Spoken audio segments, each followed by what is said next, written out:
Bueno, vamos a intentar que esto salga bien. Es el teórico de preoperatorio. Mi nombre es Sergio Schlein, soy jefe de trabajos prácticos de la cátedra y el teórico que corresponde subir es el de preoperatorio.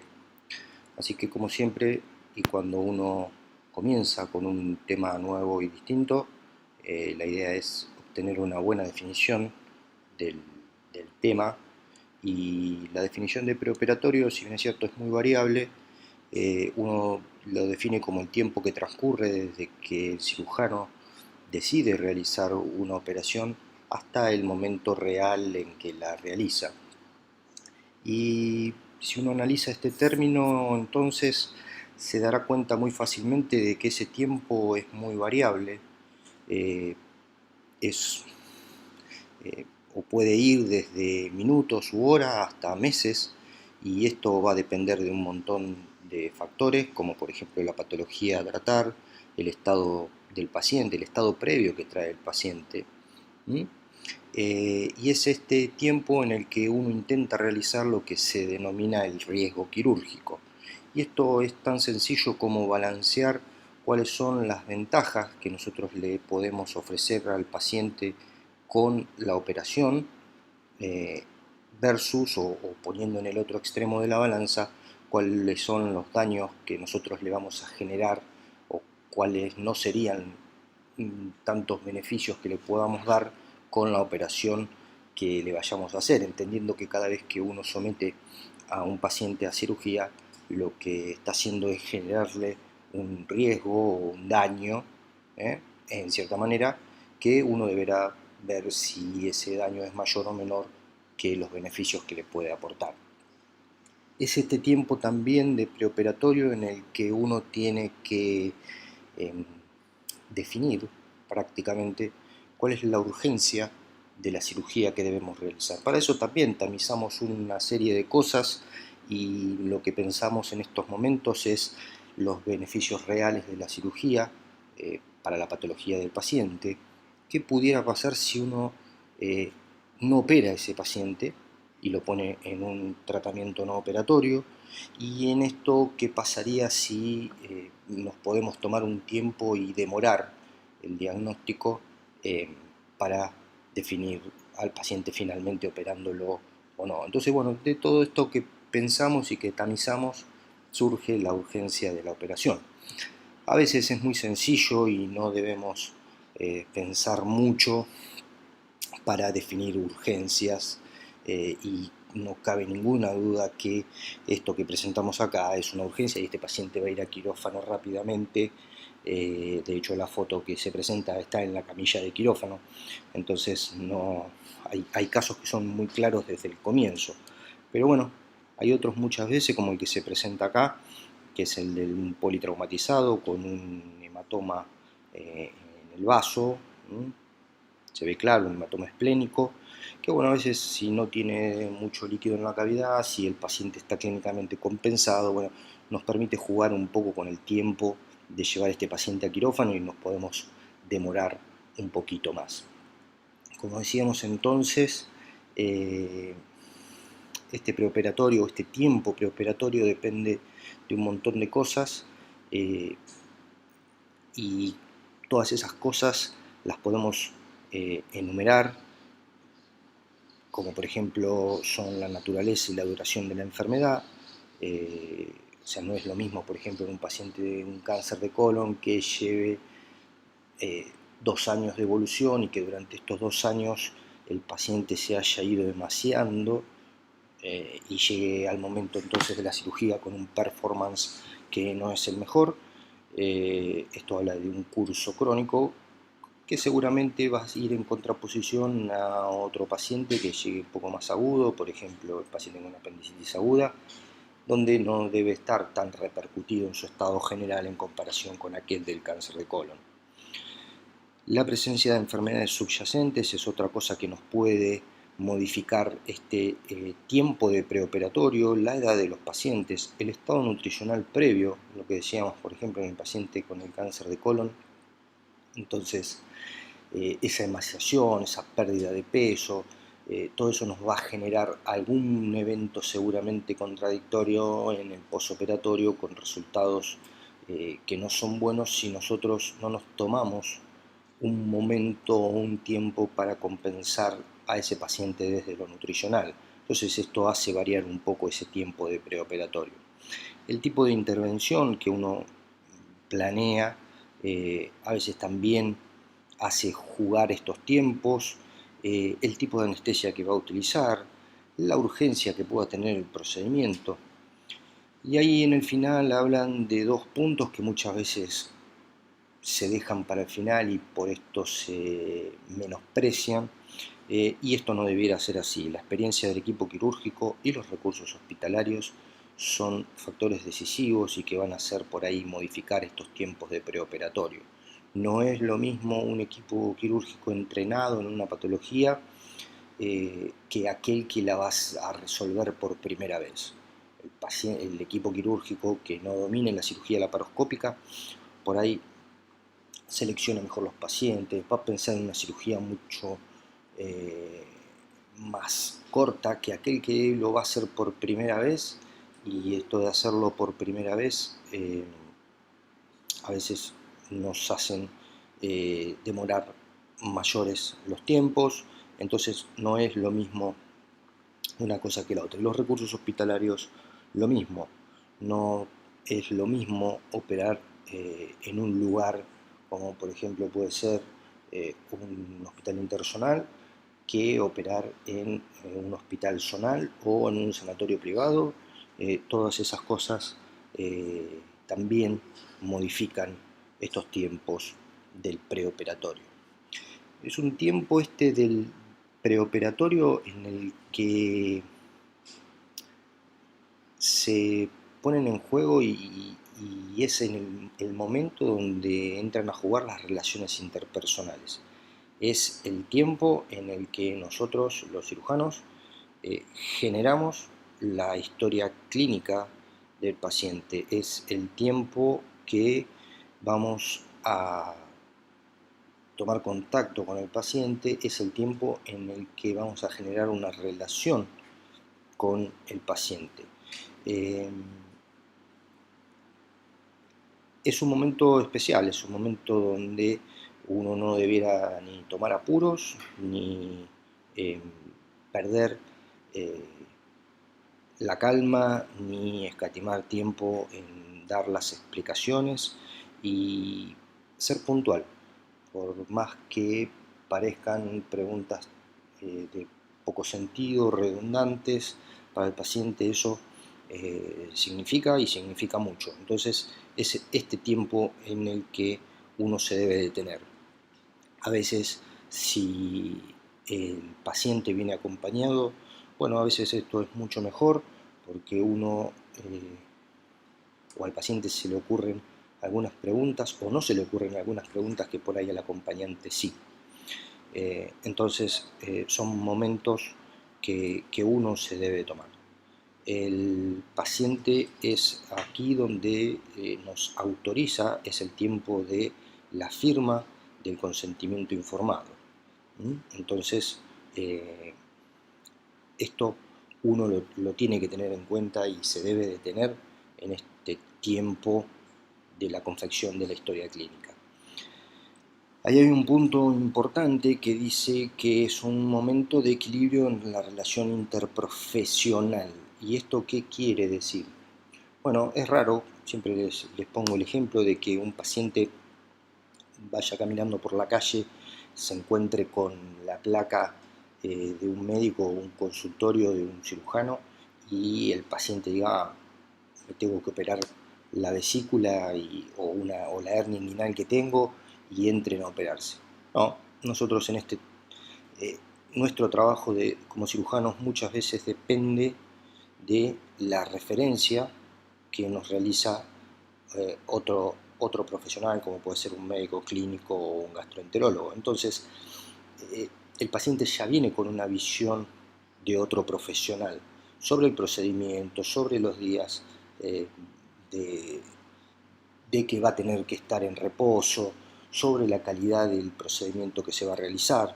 Entonces, a veces mantener el equilibrio entre lo que le dijeron al paciente, y que justamente se lo dijo un médico que tiene mucha más confianza con el paciente, porque el médico clínico ese es un médico de toda la vida y nosotros recién aparecemos en juego ahora. Entonces, ojo en este tiempo y en este equilibrio de la relación interprofesional. Es un momento también donde uno realiza cierta preparación psicológica que va a jugar un rol fundamental en el posoperatorio. Entonces, en este tiempo es donde uno se tiene que sentar y decirle al paciente cuáles son las etapas por las que va a pasar, qué elementos esperaría que se compliquen o cuáles son las posibles complicaciones que pueda tener. Y esto tiene que ser detallado. Si vamos a usar drenajes o si no, si la anestesia va a ser general o va a ser regional o va a ser solamente con una sedación. Todo esto va a jugar en el posoperatorio, créanme. ¿Por qué? No es lo mismo si ustedes le explicaron al paciente que va a salir con un tubito que le sale del abdomen por una de las incisiones que le hicieron en la cirugía laparoscópica, que con ese tubito que nosotros le vamos a dejar, vamos a chequear durante las primeras 48 horas qué es lo que va pasando en el interior del abdomen, que molesta, que puede molestar o generar una molestia y que no es ninguna complicación. Entonces, si uno aclaró eso, cuando el paciente sale de la habitación o del quirófano y llega a la habitación, se va a encontrar con el drenaje colocado, que no tiene ningún problema, que era normal porque el doctor ya me lo dijo. Ahora, si ustedes no le aclararon eso, muy probablemente cuando ese paciente llegue a la habitación se va a encontrar con un elemento extraño que no sabía que se lo iban a dejar, que seguramente ha sido por alguna complicación, y entonces si tengo una complicación y esto me duele, entonces todas este tipo de cosas cambian si uno se los aclara en el preoperatorio, en esa entrevista personal inicial. Ni hablar si uno esperaría, por ejemplo en el caso de la foto, operar una fístula perianal y nosotros sabemos que esa fístula puede tener la necesidad de dejar colocado un sedal, porque la fístula es alta, porque no sabemos cuánto de compromiso esfinteriano va a tener, y ese sedal uno debe aclararle si es que lo va a dejar colocado o piensa que puede quedar colocado, porque eso por ahí está 8 meses el paciente o un año con el sedal colocado. Entonces, a veces el paciente en esta patología benigna por ahí preferiría hasta no operarse si es que le va a quedar eso colocado. Entonces, ojo con esto que nos pasa y con hablar poco en este momento del preoperatorio. Y otra cosa de las que uno debe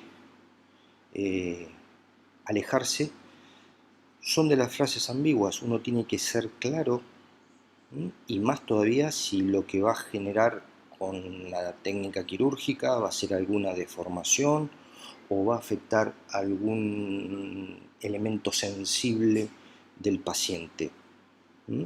Tiene que aclarar cómo van a ser las incisiones, cómo van a ser los posibles resultados deformantes que pudieran quedar en el futuro y obviamente en el curso del posoperatorio. Tienen que aclarar si el paciente va a tener una ostomía, si esa ostomía va a ser temporaria, entonces no se haga problema, le vamos a generar esta ostomía, a veces diciéndole las palabras como las usa el paciente, el ano contra natura.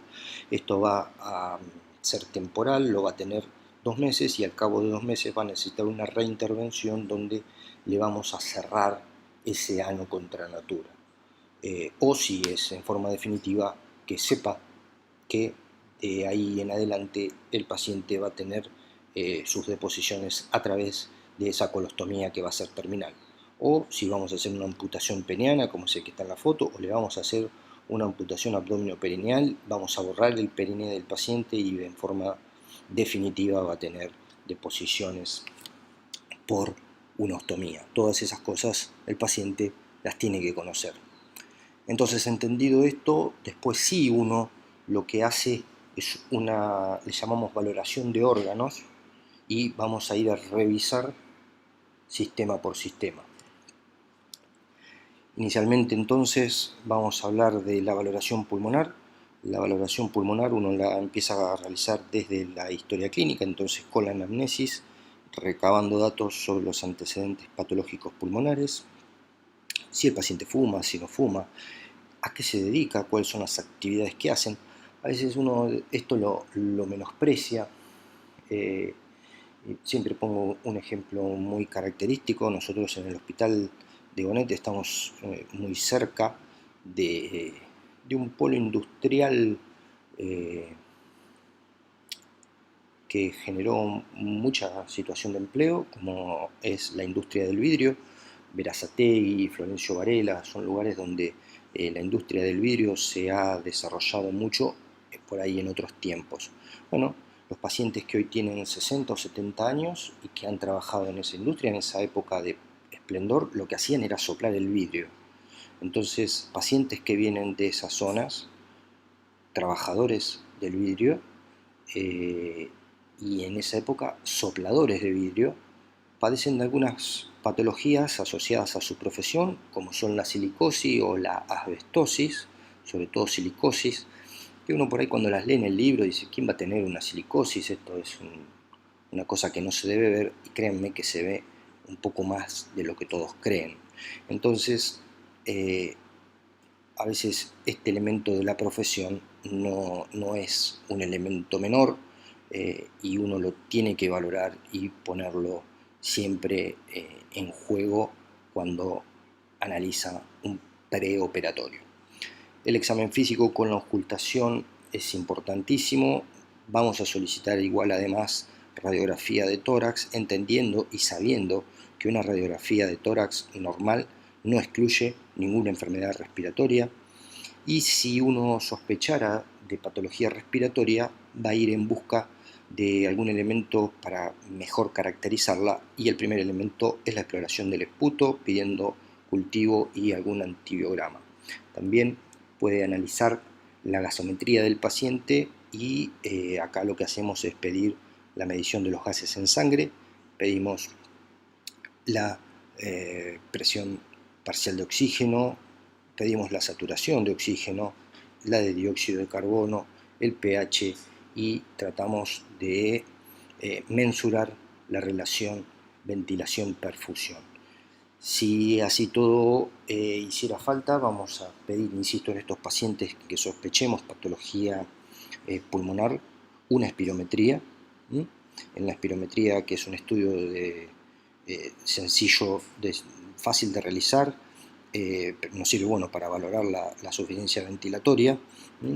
Evaluamos una serie de parámetros, se construyen una determinada cantidad de curvas y nos puede aportar la valoración del tipo de insuficiencia que tenga nuestro paciente, si es obstructiva, si es restrictiva o si es hipodinámica, que le llamamos también mixta a veces, donde los parámetros que uno evalúa se van modificando y se van generando estas construcciones a partir de la curva. Es importante tener este diagnóstico de patología pulmonar, créanme, porque una de las cosas que nos va a permitir conocer el estatus pulmonar de nuestro paciente en el preoperatorio es realizar algún manejo, alguna intervención en este preoperatorio que nos sea útil para el posoperatorio. Y cuando hablamos de esto, lo que queremos decir es que valorado una patología pulmonar previa, uno puede hacer, o esas intervenciones que mencionábamos pueden ir de la mano de los drenajes posturales, por ejemplo, del uso de broncodilatadores. Esto de los manejos de los drenajes posturales, por ejemplo, es hacerle entender y practicar con nuestro paciente que durante el posoperatorio no esté completamente en posición de 180 grados a veces, o con una almohada, y que la cabeza sea lo único que esté flexionado, sino que el paciente que va a ser sometido a una cirugía por laparotomía, sobre todo en los cuadrantes superiores, entienda que esa herida va a generar dolor, a veces ese dolor menor excursión ventilatoria, entonces que si el paciente adopta una posición semisentada, esos pulmones o esas bases van a excursionar mejor y los movimientos respiratorios van a ser mejor, sus secreciones las va a manejar distinto, enseñarle a toser al paciente para que maneje y se deshaga de esas secreciones va a ser distinto, y todo esto redunda en un mejor manejo de posoperatorio. El uso de broncodilatadores, como decíamos, a veces los pacientes son adictos, podríamos decir, o tienen un uso muy marcado de los broncodilatadores. Entonces, ante estos pacientes muchas veces lo que necesitamos es que durante la semana previa dupliquen las dosis de broncodilatadores que van a necesitar para un mejor manejo ventilatorio antes de llegar a la cirugía. El uso de antibióticos y expectorantes y el cese del hábito tabáquico, que también uno lo tiene que poner en la balanza en este manejo. Otra valoración que vamos a hacer es la valoración cardíaca, y lo mismo. Acá lo que debemos buscar son algunos antecedentes del paciente que nos lleven a pensar que ese paciente va a tener complicaciones en el posoperatorio. Entonces, intentar buscar elementos como el tercer ruido cardíaco con distensión yugular, que el paciente haya tenido un infarto en los 6 meses previos, que el paciente tenga más de 5 extrasístoles ventriculares por minuto, un ritmo que no sea sinusal o que tenga extrasístoles auriculares, pacientes que tengan más de 70 años, que vayan a ser sometidos a operaciones de urgencia, pacientes con estenosis valvular aórtica o pacientes en mal estado general. A veces uno debe diferir la operación, a veces suspenderla, o a veces tomar algunas medidas que puedan mejorar este estatus para llegar con nuestro paciente en mejor situación al momento de la operación. Esto es tan así que hay un autor, Goldman, que lo que ha establecido es con los elementos que hemos señalado antes, le ha dado una puntuación que si el paciente tuviera todos estos elementos sería con un total de 53 puntos, y que obviamente no debería tener indicación quirúrgica. El punto de corte Goldman lo establece en 30, entonces todos aquellos que tengan menos de 30, bueno, pudieran ser sometidos a la cirugía que estamos pensando. Cuando van de 30 para arriba debiéramos mejorar la puntuación para disminuirla. También vamos a pedir radiografía de tórax con el objetivo único de evaluar la conformación de las cámaras cardíacas, viendo si las tiene o no una dilatación de alguna de las cámaras y que genere deformación de la silueta. Vamos a pedir electrocardiogramas para la valoración cardíaca y la medición en el laboratorio de algunas de las enzimas cardíacas. También se indica si uno sospechara de que este paciente pudiera tener alguna alteración cardíaca. Hay algún protocolo escrito sobre la presencia de alguna de las patologías, entonces realizar la anamnesis, el examen físico, el electrocardiograma, de presentarse algunas alteraciones que están marcadas, poner al paciente en tratamiento, ¿sí? Llevarlo a que esté compensado y así hacerlo apto para la cirugía que estamos planeando, o tener que someterlo previamente a algún tratamiento de tipo quirúrgico cardiovascular, para poder compensarlo y después entonces sí que el paciente llegue mejor a la operación que nosotros estamos planeando. Otra valoración que uno debe hacer es la valoración hidroelectrolítica. Lo que hacemos es pedir un ionograma de los pacientes que vamos a operar. Sabemos que el sodio y el potasio son los dos elementos centrales que uno tiene valorados en el ionograma. El sodio es el principal componente osmótico del compartimento extracelular y es quizá la medida más conveniente que uno tiene para medir la osmolaridad del organismo. Sus valores normales son de 135 a 145 miliequivalentes por litro. El potasio es el principal, como saben ustedes, catión intracelular. Su valor normal es de 3,5 a 5,5 miliequivalentes por litro. Y cuando el potasio está bajo, se dice que aumenta el potencial de excitabilidad de las membranas, y con un potasio alto disminuye este potencial. Después tenemos algunos electrolitos más que vamos a valorar según muchas veces la cirugía que vayamos a plantear.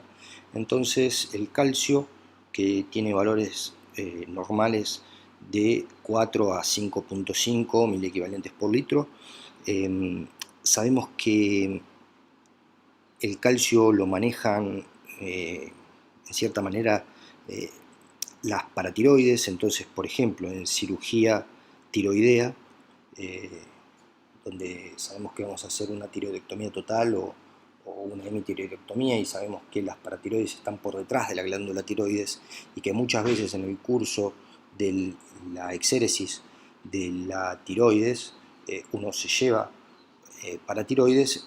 Bueno, entonces no está mal tener la valoración previa del calcio para después tener una valoración posoperatoria y poder aportarlo si estos valores empiezan a disminuir. El magnesio es el segundo catión intracelular que uno evalúa. Se aumenta en la insuficiencia renal. Entonces, cuando uno tiene que someter a un paciente insuficiente renal, la valoración del magnesio también cobra importancia. Vamos a valorar también el estado nutricional del paciente. Sabemos que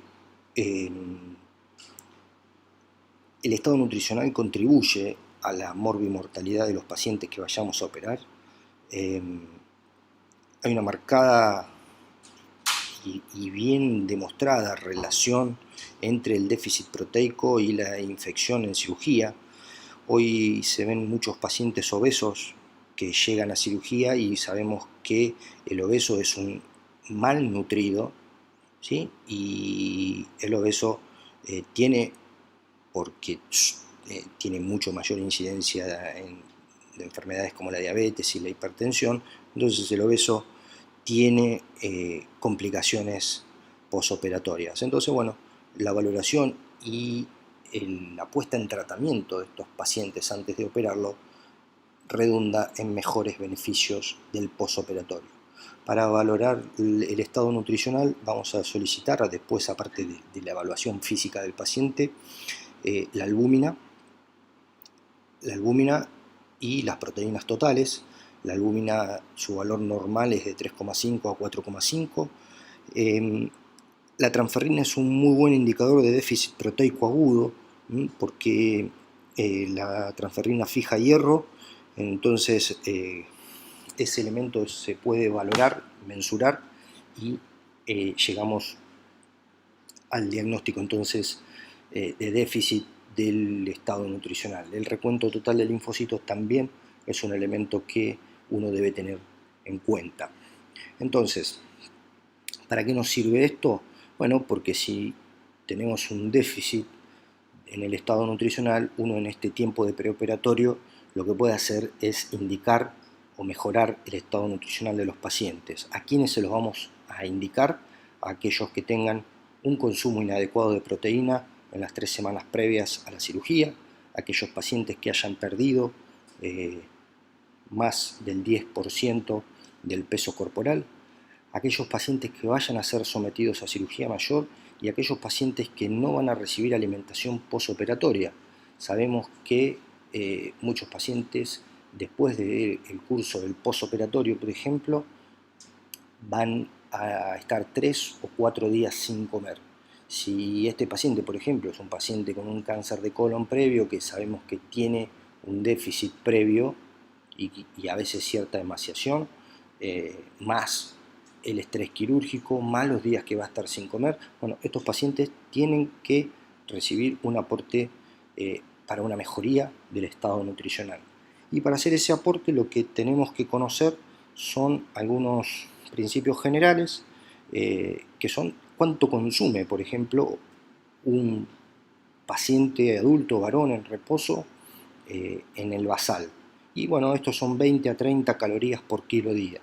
Si son ancianos, esto baja un poquito más y ahí tenemos 18 calorías por kilo día. Los lactantes, por la mayor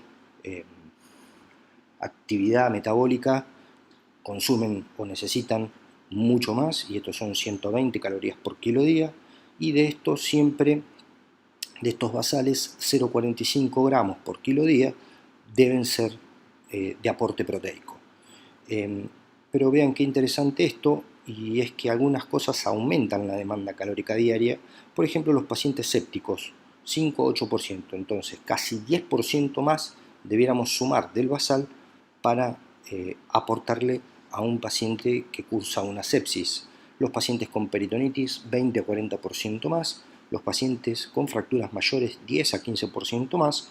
Y vean los quemados graves, casi los pacientes necesitan un 100% más del aporte que uno calcula como basal. Otra valoración que uno tiene que hacer es la del estado renal. Entonces, si uno mantiene una hidratación adecuada de los pacientes en este, podríamos llamarle perioperatorio, las complicaciones van a ser menos frecuentes. Debemos solicitar en el laboratorio la urea, la creatinina y el ácido nitroso en sangre para valorar realmente la función renal. Vamos a hacer también valoración del estado hepático, entonces estos pacientes debieran cursar con el pedido de un hepatograma. Ojo con los pacientes cirróticos, porque el paciente cirrótico es un paciente con un déficit en la función hepática. Sabemos que en el hígado, salvo el factor 8, todos los factores de la coagulación se producen en el hígado. Entonces, si vamos a someter a un paciente quirúrgico, que el hígado tenga un estatus o un performance bien valorado y bien adecuado no es una situación menor. Entonces, para el paciente cirrótico, valorarlo de alguna manera. La manera más tradicional es la estadificación de Child y tener a estos pacientes en un buen rango se impone cuando uno piensa en someterlo a cirugías. Hay algunas valoraciones más que uno debe hacer, por ejemplo la valoración prostática en los pacientes masculinos, obviamente mayores de 50 años. El estado de la próstata va a ser importante. Hay patologías que operamos muy frecuentemente, como puede ser una hernia inguinal, que si uno no tiene una buena valoración de la hernia y del estado de la próstata, por ahí nos lleven a fracasar en la resolución. ¿Por qué esto? Bueno, pensemos que la hernia inguinal se produce por un aumento de la presión intraabdominal, que incide sobre zonas predispuestas por cualquier motivo.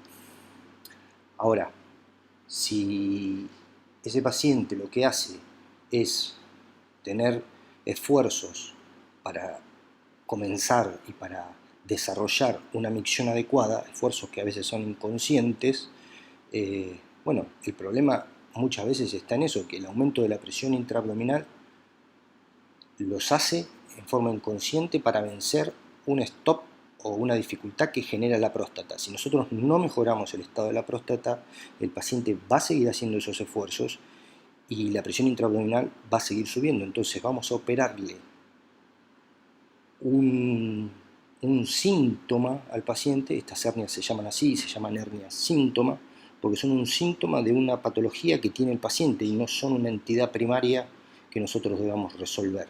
Entonces, le vamos a operar la hernia a este paciente prostático y a los 15 o 20 días el paciente nos va a venir que tiene una hernia del otro lado o que la hernia le recidivó o le salió una hernia umbilical.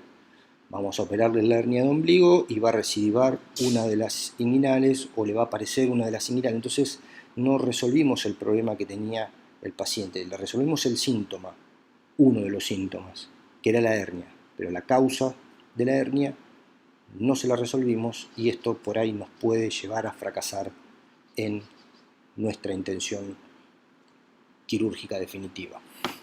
Entonces, en este tiempo de preoperatorio, en última instancia lo que hacemos es valorar el riesgo, decíamos, que puede tener nuestro paciente a ser sometido a cirugía. Hay muchos scores que valoran riesgo. El más conocido es el del Colegio Americano de Anestesistas, es la valoración ASA.